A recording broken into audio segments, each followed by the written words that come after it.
Kita mempunyai potensi, kita mempunyai kepintaran, kita punya kemampuan, tapi tidak dihargai, tidak dinilai atasan.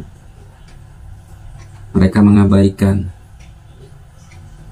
Lalu bagaimana kita? Lalu apa jawaban Al-Quran terhadap hal ini? Assalamualaikum warahmatullahi wabarakatuh. Alhamdulillahi rabbil alamin. Wa binasta'in ala umur dunya waddin. Sallallahu ala nabiyina Muhammadin wa ala alihi wa sahbihi ajma'in. Amma ba'd. Saudara-saudariku kaum muslimin muslimat dimanapun berada, yang insya Allah pada kesempatan ini dalam keadaan sehat walafiat serta dalam lindungan Allah Subhanahu wa Ta'ala, serta dalam limpahan karunia hidayah dan maghfirah. Di kesempatan ini kita membahas tentang hikmah surat Yusuf, antaranya di ayat ke-20 yang berkaitan tentang bagaimana kita bersikap ketika kita punya potensi, ketika kita punya kemampuan, ketika kita punya kepintaran, ketika kita punya pengetahuan, tapi tidak diacuhkan oleh lain, tidak diperhatikan oleh lain, tidak diperhatikan oleh pimpinan kita, tidak dilihat guru kita, tidak dilihat orang-orang kita, bahkan mungkin tidak dilihat oleh saudara-saudara dekat dengan kita. Mereka mengabaikan apa yang kita miliki, apa yang potensi kita miliki, prestasi yang kita miliki, kemampuan yang kita miliki. Semua mereka abaikan. Kenapa? Karena bisa jadi ini termasuk hikmah dari surat Yusuf ayat ke-20. A'udzubillahi minasyaitonirrajim.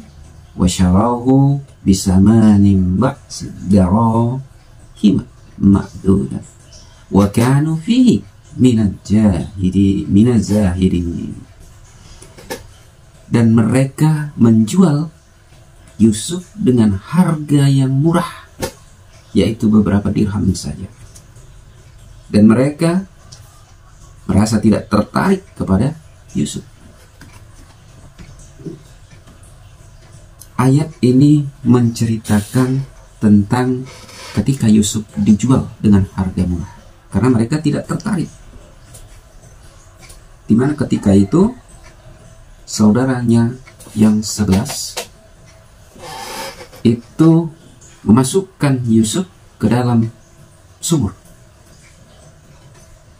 Di ayat sebelumnya menjelaskan bagaimana ketika musafir lewat dari sumur tersebut dan menimba, dan mereka terkejut ketika mendapati Yusuf. Barulah surat ini di surat ayat ke-19-nya, ke-20-nya mereka menjual Yusuf dengan harga murah. Di dalam tafsir beberapa para ulama, ada Tabari, Qurtubi, Tefat, dan lain sebagainya, itu mengerucut pada dua. Siapa mereka yang menjual ini? Sebelum kita mengambil hikmah daripada ayat ini, dan akan kita hubungkan dengan bagaimana kita bisa, pengetahuan kita, ilmu kita, kemampuan kita, potensi kita bisa tereksplor, bisa dinilai orang, bisa dilihat orang, bisa dimanfaatkan orang, dan berguna bagi orang banyak. Ini kisah Nabi Yusuf.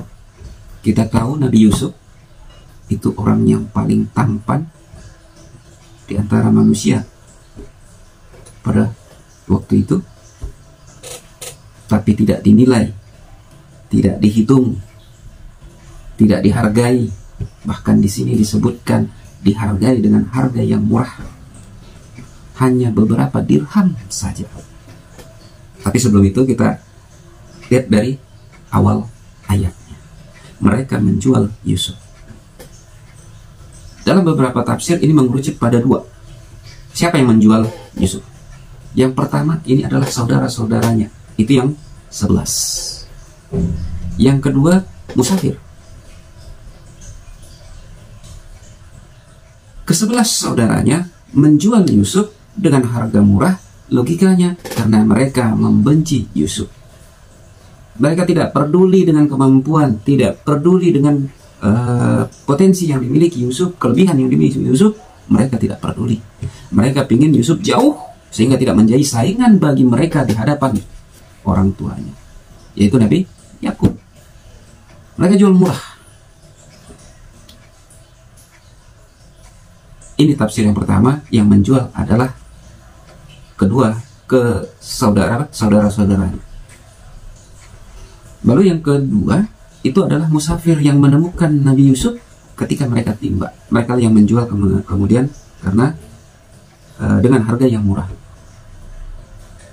Musafir ini menjual dengan harga murah karena apa? Karena mereka tidak mengetahui, tidak melihat potensi yang dimiliki oleh Yusuf alaihissalam. Mereka jual dengan harga yang murah.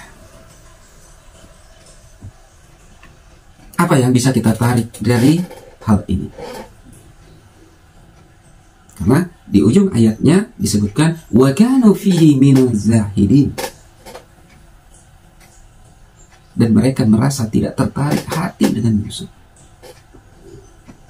Kenapa mereka tidak tertarik dengan Yusuf? Tafsir yang pertama tadi, ketika orang yang menjualnya adalah saudaranya, mereka tidak mungkin akan tertarik hatinya kepada Nabi Yusuf karena mereka sudah benci terlebih dahulu. Mereka ingin menyingkirkan. Yang kedua, tafsir yang kedua, musafir itu mereka yang tidak mengetahui potensi yang dimiliki oleh Nabi Yusuf alaihissalam, sehingga mereka menjualnya murah. Begitu juga dengan kita. Ketika kita memiliki potensi, ketika kita memiliki kemampuan, ketika kita memiliki kelebihan, tapi ketika di hadapan orang-orang yang membenci kita, itu tidak akan ada nilainya sama sekali. Kalaupun mereka memanfaatkan kelebihan kita, itu tidak lebih karena mereka ingin juga mendapatkan keuntungan yang sedikit. Sama seperti saudara-saudara Yusuf, ketika mereka menjual Yusuf, itu mereka meminta uang pengganti tidak lain karena daripada kosong. Daripada tidak mendapat keuntungan sedikit, jadilah terima beberapa dirham. Disebutkan dalam beberapa riwayat itu masing-masing 2 dirham saudaranya, sehingga 22. Ini disebutkan dengan kata ma'dudat yang artinya di bawah 40 dirham. Ini ketika kita berhadapan dengan orang-orang yang membenci kita, maka potensi yang kita miliki, maka kelebihan yang kita miliki itu tidak akan ada nilainya di hadapan mereka. Begitu juga ketika di hadapan orang yang benci ini, maka keluarlah dari lokasi itu, keluarlah dari lingkungan itu. Sebagaimana Nabi Yusuf itu dibawa ke kota, dibawa ke Mesir sehingga dibeli Raja Al-Aziz, dan ia diserahkan juga kepada istrinya untuk dijadikan anak angkat.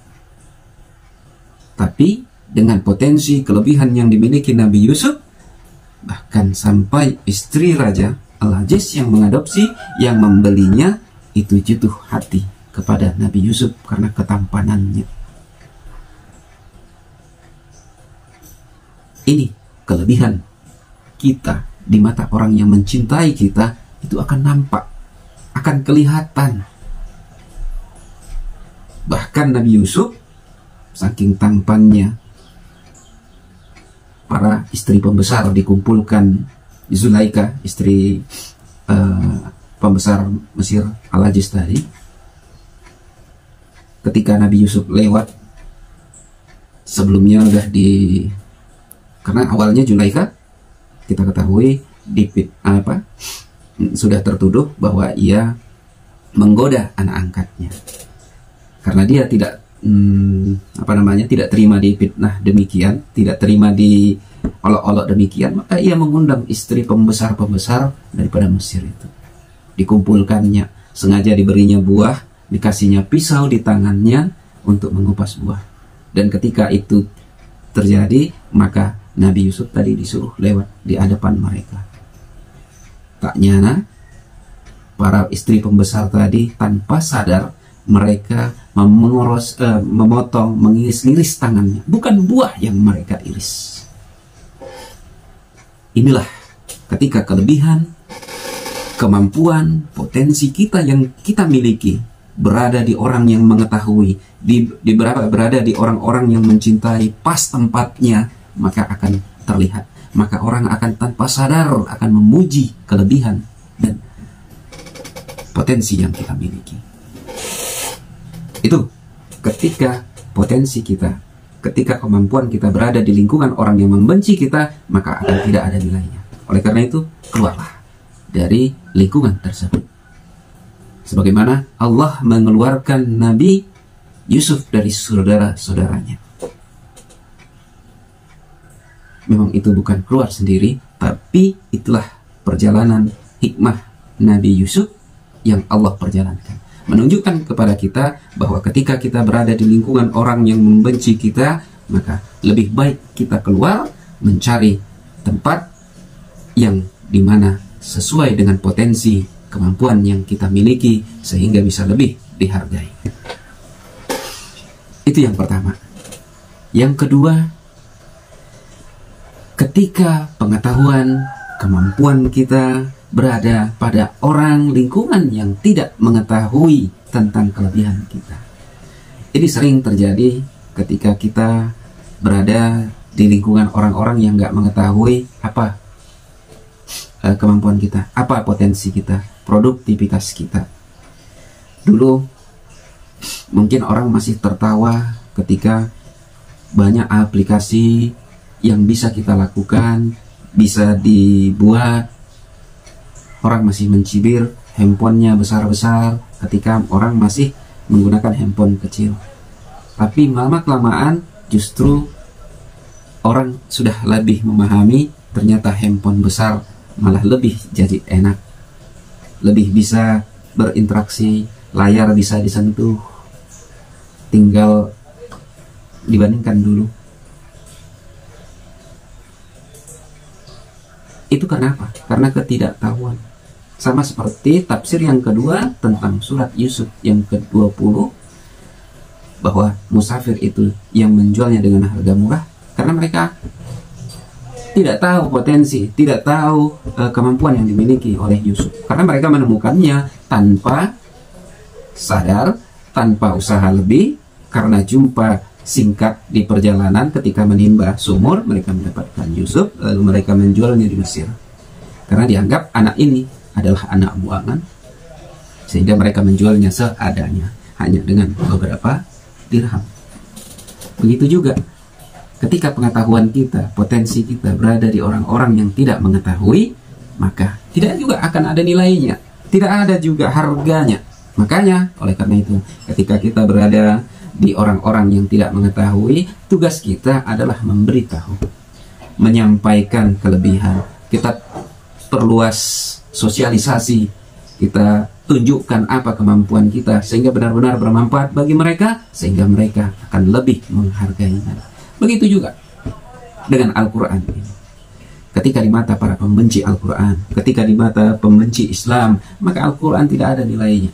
Ketika ia pun membaca, ketika ia pun membaca Al-Quran ini, ya itu hanya karena kebencian, mencari kesalahan. Kalaupun dia kalaupun ada kebenaran yang dibacakan dari Al-Quran oleh mereka, itu tidak lain membenarkan ucapan mereka, bukan Al-Quran menjadi alat kebenaran. Begitu juga Al-Quran tidak akan ada nilainya bagi orang-orang yang tidak mengetahui, tidak memahami Al-Quran. Maka tidak lain Al-Quran hanya menjadi bacaan semata. Oleh karena itu, agar Islam, Al-Quran kita ini bisa lebih bermakna, mari